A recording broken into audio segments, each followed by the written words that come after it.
This is the Mike LaPetri Show.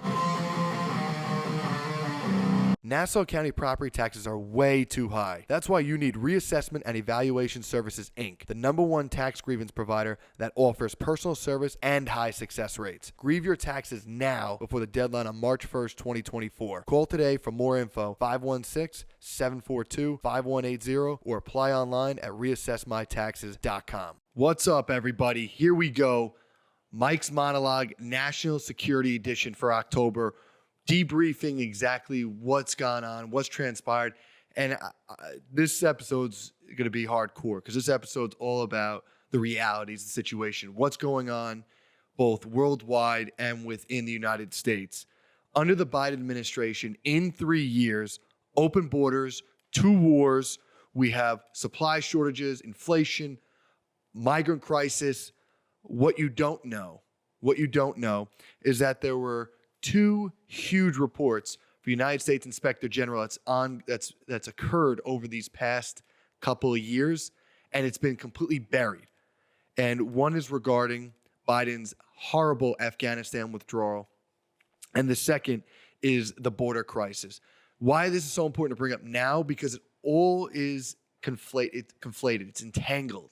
It all overlaps because what you're seeing happen abroad is also opening us and making the United States vulnerable within. The United States welcomed more than 79,000 Afghan evacuees between July 2021 and January 2022.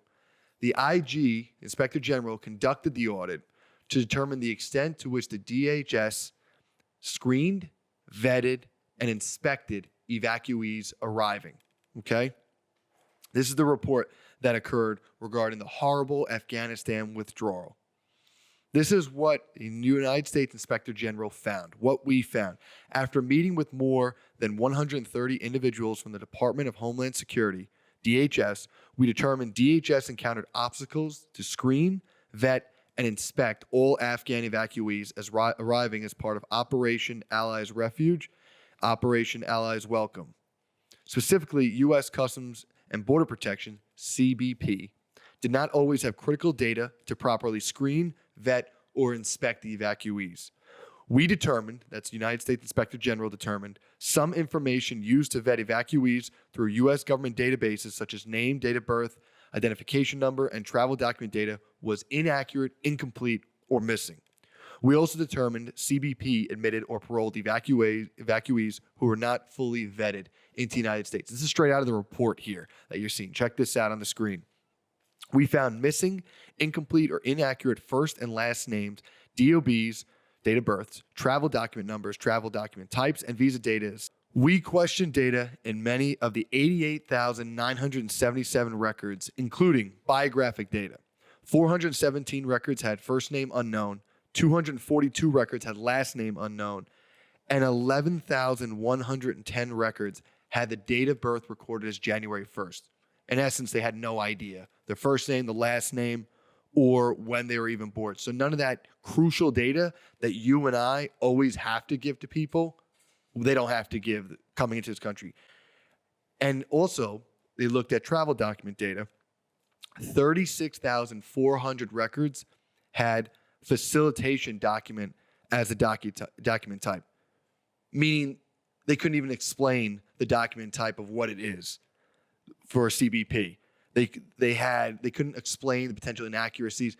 They just took it at face value, which is absolutely crazy to me. Where in this entire country have we ever said, well, besides voting, where you can just walk up, just say your name, no proof of ID, nothing else. We're just taking you at face value. Let alone you're having those who are from the Middle East during this entire crisis where there is the Taliban who are taking over and there are militants who want to destroy this country. Now they are coming into our country mixed within innocent civilians. And now everyone is taken at face value. Do you know how alarming that is for our national security? Do you know how alarming that is for our citizens of the United States to maintain safety? That is a huge problem. And specifically, what does the United States Inspector General find? This is what they conclude. The safety and the security of the American people is the highest priority for the United States government. Preventing criminals, suspected terrorists, or other nefarious actors from entering the United States requires thorough screening and vetting. CBP's use of incomplete or inaccurate data would not have yielded positive matches from intelligence databases if the individuals had derogatory records under a different name or date of birth, which I just told you, all those names, first name unknown, last name unknown, no clue about their date of birth. So we can't even find them. Therefore, DHS and CBP cannot be sure they properly screened, vetted, and inspected all evacuees. Listen to this one. This just bolsters my point. We found they paroled at least 2 individuals into the United States who may have posed a risk to national security and the safety of local communities, and may have admitted or paroled more individuals of concern. Ipso facto, what does that mean? It means tons of people, which we can't even identify, have now entered this country that create terroristic threats to our country, to our states, to our communities, where we have no idea who they are, where they are. But they could be plotting and planning the destruction within at any moment. And I must say, I'm very concerned given what's going on within the Middle East, what's going on with Russia and Ukraine, what's going on with North Korea and China. Like, you have to be aware of there are people out there looking to destroy us, the Terror Republic of Iran. Like, this is important right now to recognize how actions have consequences and elections have consequences. When you have poor leadership that instills policies that does not protect us, it can create terroristic threats to our way of life. Moreover, let's talk about this border failure crisis. How does this affect us? Well, let me show you why. Why they did this audit. This audit now occurred. DHS has released more than 1 million migrants into the United States between March 2021 through August of 2022. Prior to releasing each migrant, DHS personnel required to obtain an address when possible to know where they're going, right? Makes sense. The United States Inspector General conducted this audit to determine the extent to which DHS accurately and effectively tracks migrants' post-release addresses in the United States. Here's their findings. Based on a review of 981,671 migrant records documented by U.S. Border Patrol from March 2021 through August of 2022, addresses for more than 177,000 migrant records were either missing, invalid for delivery, or not legitimate residential locations. In addition to migrants not providing U.S. release addresses, DHS faced several challenges hindering its ability to record and validate migrant addresses as required. It's right here. Look right on the screen. USBP did not accurately and effectively capture valid addresses, in part due to the large number of migrants apprehended, as well as its limited coordination with ICE and its limited authority to administer compliance with the address requirements. ICE also did not have adequate resources to validate and analyze migrants' post-release addresses. For example, let me just show you these 2 examples. This is right out of this report. 80% of addresses, that's 790,000 of the 981,000 change migrants that were reviewed. 80% of these addresses were recorded at least twice during an 18-month period, some of which were provided by families upon release. More than 780 of these addresses were used more than 20 times. These families provided addresses that may be unsafe or have overcrowded living conditions based on multiple migrants using the same address. So what does that mean? They're coordinating, right? Everyone's coordinating, just use this address, use this address, use this address. Federal government doesn't care. For example, DHS released 7 families comprising 12 adults and 17 children, 29 people, to a single-family 3-bedroom New Jersey home in a 70-day period. What the hell is that? Like, what you have no idea. You're just stacking people allegedly to this home, which clearly are not at this home. You can't fit 29 people in a single-family 3-bedroom home. Like, it's just not happening, right? So yet that's the address of record. So now if you're trying to find these people, are you going to actually find them? No. Do you actually know where they are? No. Do you actually know if what they're providing is anything true? No. But now they're here. Now they're in New Jersey, New York, Connecticut, wherever. We don't know. We don't know. They've also identified 7 addresses that were recorded more than 500 times, some of which were other federal agencies, locations, and charities. U.S. Border Patrol agents may input charity addresses. However, charities only service temporary residences, not migrants' final destinations. Based on our analysis of Border Patrol release data from March 2021 through August 2022, we identified at least 8,500 migrant release addresses associated with 25 charities. Once again, coordination. Just put these addresses down. Who cares? They won't look. They won't verify. I mean, when do we ever not verify? Except, obviously, voting, apparently. So what's the conclusion that Inspector General finds? Check this out. DHS saw an increase in migrants crossing the border. Shocker. We also noted missing or invalid addresses and lower percentages of migrants checking in with ICE as required. Yeah, shocker. We reviewed more than 25,000 address records for migrants with a dash as the address, meaning nothing's there. 25,000 address records. We don't have it. We have no clue. We have no clue. More than 52% of those migrants did not check in with ICE as required based on our analysis of ICE data. Over half are not even getting back. Why?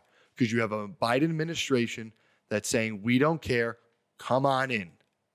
Come on in. And there's the proof. You have the actual proof within the United States Inspector General. According to ICE data, the overall percentage of migrants who did not check in during our audit period, just in that audit period, was 28%. Conclusion, when migrants do not check in, ICE cannot ensure that migrant understands the next steps in the immigration process and cannot easily locate migrants who may be threats to public safety or are scheduled for removal. So that means those who are wanted by Interpol, those migrants who create a threat based on gang relations, based on crimes committed, ICE has no idea where they are. ICE can't find them. And what's happening? They live next door to you. They live across the street to me. We have huge problems where combined, both these two reports, what do they show? They show that those from the Middle East, those from Africa, those from China, those from anywhere that want to attack us, they come through the southern border. That's what you have to realize. It's not just those from Central America, South America.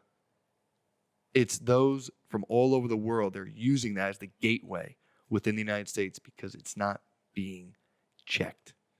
It's not being guarded. When you have an open door policy, it leads to destruction of a nation. And that's a huge problem. Why is this important? Because it threatens our national security. This is something that was shown from Fox News. They did a great job on this. The number of special interest aliens who have been arrested while attempting to enter the United States illegally skyrocketed. Okay? And special interest aliens, so you know, include those coming from known terror hotspots like the Terror Republic of Iran, Syria. They've all entered the United States by tens of thousands since 2020, okay, since the election of Joe Biden. Based on the Department of Homeland Security data, since October, in this one, October 2021, there have been 6,400 attempted illegal entries from Afghanistan, 3,200 from Egypt, 700 from Iran, 100 from Iraq, 200 from Jordan, 200 from Lebanon, 15,600 from Mauritania, 1,600 from Pakistan, 500 from Syria, 30,800 from Turkey, and 12,600 from Uzbekistan.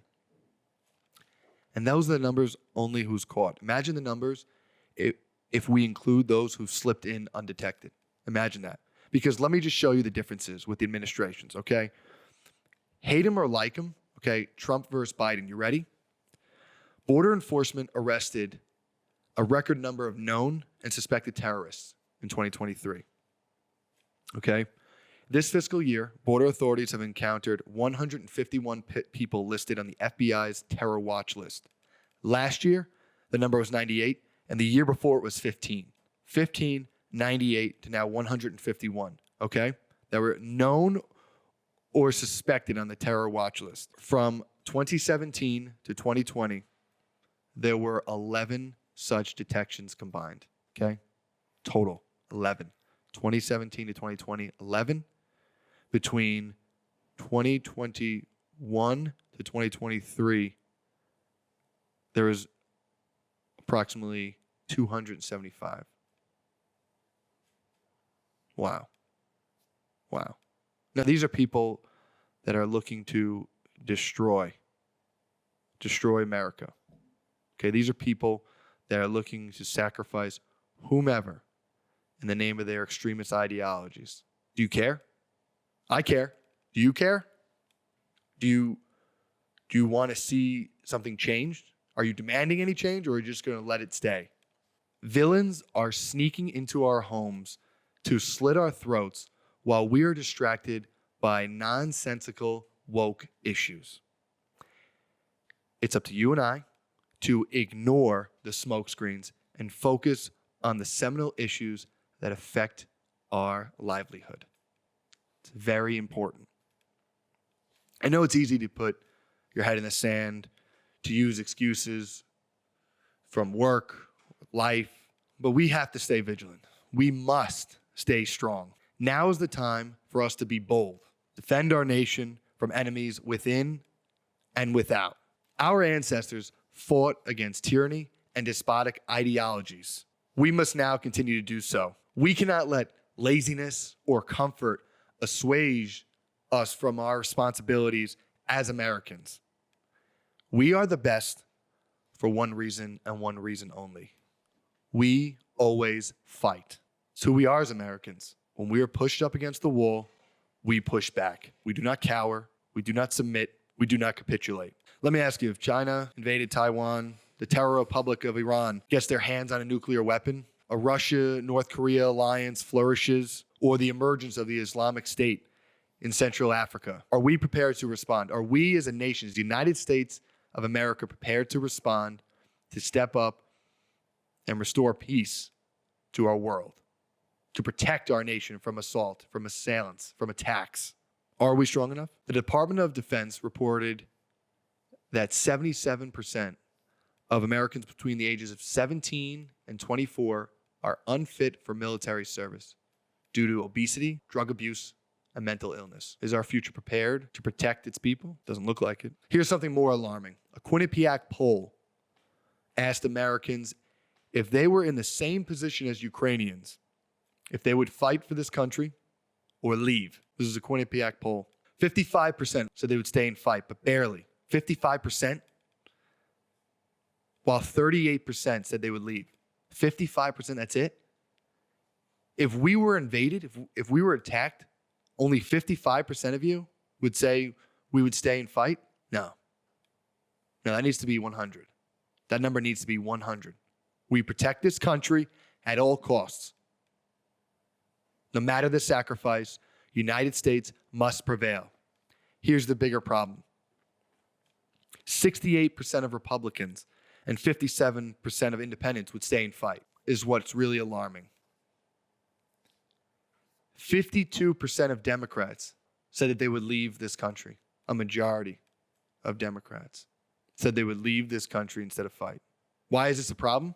Because the citizens who enjoy our freedoms, shut down opposing views, espouse extremist ideologies of socialism, or push for anti-Semitism, they are the ones who, when our freedoms are in jeopardy, the first ones to leave. Or worse, do they turn on us? That's what I'm more scared of. If you're willing to leave this country, what's not to say that you would join the enemy? Right here, aid them, abet them.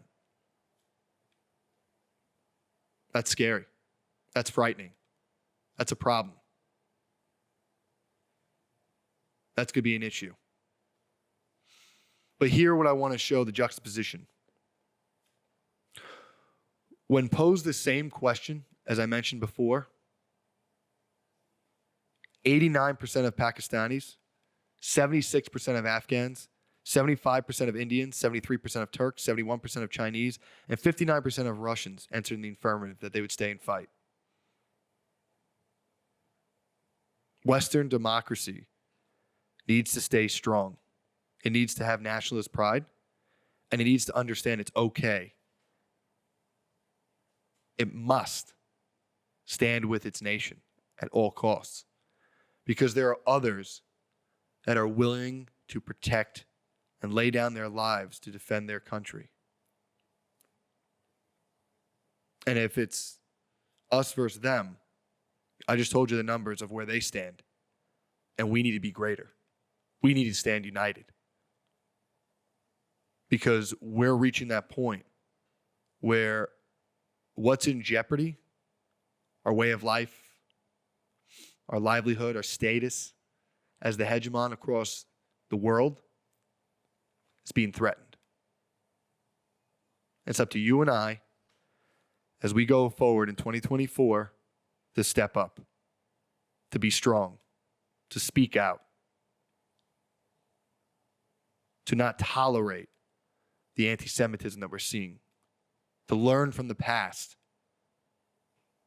in order to protect our future. And I need you to do that. I need you to do this with me. If we don't change the course of how things are going, the United States will crumble, my friends. So it's up to us to take action or else. It's up to us to go to the polls, to vote. It's up to us to message, to espouse the ideas that will help our countries flourish. It's up to us to combat lies, deception. It's up to us to show what is true, to show facts will always, always trump misinformation, deception, disinformation, and propaganda. Be well, my friends.